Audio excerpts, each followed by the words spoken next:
Good morning everyone. आज अपन बात करेंगे communicable disease, bacterial communicable disease whooping cough. Right.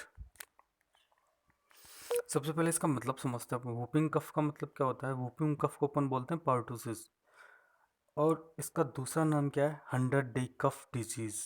या तो अपन कह सकते हैं पर्टूसिस, या अपन कह सकते हैं वूपिंग कफ, या अपन कह सकते हैं 100 डे कफ डिजीज। राइट। वूपिंग का मतलब क्या होता है? एक loud sound during coughing. Woof का मतलब होता है लाउड साउंड, या फिर लाउड कफिंग कह सकते हैं अपन। ये ये क्या है? एक रेस्पिरेटरी ट्रैक का क्या है? डिजीज है। और ये किसके द्वारा फैलती है? बोर्डेटेला पर्टुसिस बैक्टीरिया की वजह से क्या होता है ये डिजीज। इसमें होता क्या है? सीवियर अटैक ऑफ इरिटेटिंग कफ, यानी कि इसमें बहुत ज़्यादा इरिटेटिंग कफ के क्या आते हैं? अटैक्स आते हैं, या फिर अपन कह सकते हैं, तभी तो इसका नाम है 100 डे कफ। लंबे समय तक और लाउडली साउंड के साथ में पेशेंट को क्या आती है? कफिंग आती है। उसको अपन क्या कहते हैं? वूपिंग कफ, या फिर अपन कह सकते हैं पार्टोसिस। राइट।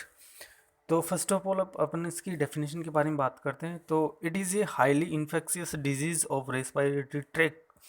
हाईली इन्फेक्शियस डिजीज है किसकी? रेस्पिरेटरी ट्रैक की। ड्यू टू, और ये किसकी वजह से होता है? बोर्डेटेला पार्टोसिस बैक्टीरिया की वजह से, which is characterize by severe attack of irritating cough. Severe attack of irritating cough. Cough कैसा होता है? इरिटेटिंग वाला, और उसके साथ में कैसे? सीवियर अटैक्स के साथ में, with A typical woof sound. और ये किसके साथ में? वूफ साउंड के साथ में पेशेंट को क्या आती है? इरिटेटिंग वाला कफ आता है। उसको अपन क्या बोलते हैं? वोपिंग कफ, या फिर अपन कह सकते हैं पार्टुसिस, या फिर अपन कह सकते हैं 100 डे कफ डिजीज। इसका इंक्यूबेशन पीरियड 7 से 14 डेज का होता है। इसके कुछ क्लिनिकल मैनिफेस्टेशन यानी कि साइन सिम्टम्स होता है। वो साइन सिम्टम्स 3 स्टेजेस में हैं। फर्स्ट स्टेज है प्रो पैराक्सिमल स्टेज, और कन्वर्जेंट स्टेज। तो फर्स्ट स्टेज के बारे में अपन पढ़ते हैं, प्री पैराऑक्सीमल स्टेज। इसमें कौन कौन से सिम्टम्स आते हैं पेशेंट को? कोल्ड है, फीवर भी आ सकता है, एनोरेक्सिया, वोमिटिंग, परसिस्टेंट कफ, लंबे समय तक कफ रहना, cold, fever, anorexia, vomiting and persistent cough का मतलब लॉन्ग ड्यूरेशन वाला कफ आना पेशेंट को। सेकेंड स्टेज है पैराऑक्सीमल स्टेज। इसमें क्या है? Severe coughing with whoop sound, cyanosis, conversion हो सकता है, रेड फेस, खांसते खांसते क्या हो जाएगा? फेस क्या हो जाएगा? रेड, ड्रॉपलिंग ऑफ सलाइवा, और मुंह से लार टपकने लगेगी। थर्ड स्टेज है कन्वर्जेंट स्टेज। इसमें क्या है? जो कफ सिक्रेशन है वो कम हो जाएगा, और उसका ड्यूरेशन क्या हो जाएगा? कम हो जाएगा। स्टार्ट ऑफ हंगरनेस, पेशेंट को भूख लगना स्टार्ट हो जाएगा। ये तो इसके क्या हो गए? Sign symptoms. अपन बात करें कि इस डिजीज को फाइंड आउट करने के लिए अपन कौन से टेस्ट करवाते हैं, क्या क्या कर सकते हैं। तो जैसे फिजिकल एग्जामिनेशन, पेशेंट की हिस्ट्री हो सकता है, थॉट और लेरेंजियल स्वैब कल्चर हो सकता है, बाई साइन सिम्टम्स हो सकता है इसके डायग्नोस्टिक इवैल्यूएशन के लिए। अपन बात करें इसके ट्रीटमेंट की, तो ट्रीटमेंट अपन सिम्टोमेटिक ट्रीटमेंट प्रोवाइड करवाएंगे। ये एक बैक्टीरियल डिजीज़ है, तो एंटीबायोटिक देना तो जाहिर सी बात है। तो वो एंटीबायोटिक कौन सी होगी? इरिथ्रोमाइसिन होगी, 250 या फिर 500 mg। राइट। जो भी सिम्टम्स आ रहे हैं उनको अपने को मैनेज करना है। तो अगर फीवर है तो एंटीबायोटिक देंगे, नींद नहीं आ रही पेशेंट को सेडेटिव देंगे। ऑक्सीजन की अगर पेशेंट साइनोसिस हो रहा है, सेचुरेशन कम है, तो ऑटो थेरेपी, ब्रीथिंग डिफिकल्टी में अपन क्या देते हैं? ऑटो थेरेपी देते हैं। और एक कम्युनिकेबल डिजीज इसलिए आइसोलेशन एंड रेस्ट की रिक्वायरमेंट होती है।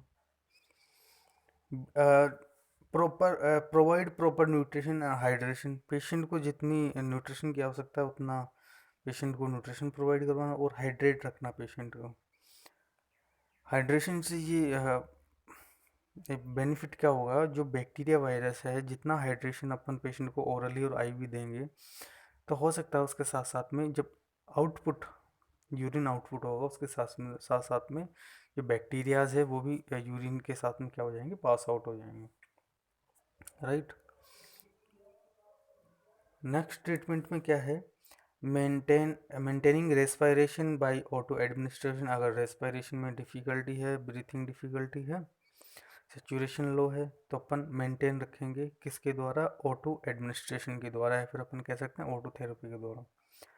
केयर ड्यूरिंग कन्वर्जन, अगर कन्वर्जन है, कन्वर्जन का मतलब सीजर कन्वर्जन क्या होता है? Hyper activation of the brain, जिससे क्या होता है कि hyper stimulation of the bodies. जब सीजर आएंगे पेशेंट में तो क्या होगा? बॉडी में जर्किंग मूवमेंट होंगे। उस टाइम पे अपने को कौन सी केयर करनी है पेशेंट की?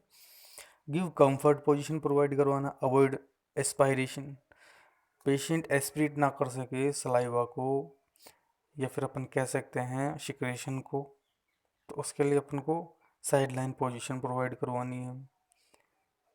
प्रिवेंट टंग बाइट, टंग पे कोई बाइट ना कर सके पेशेंट सेल्फ, उसको प्रिवेंट करवाना, इसके लिए अपने को या कॉटन रोल रख देना है या तो माउथ में, ये डिपेंड करता है डॉक्टर ऑर्डर पे। मॉनिटर रेस्पिरेशन, रेस्पिरेशन को मॉनिटर करना।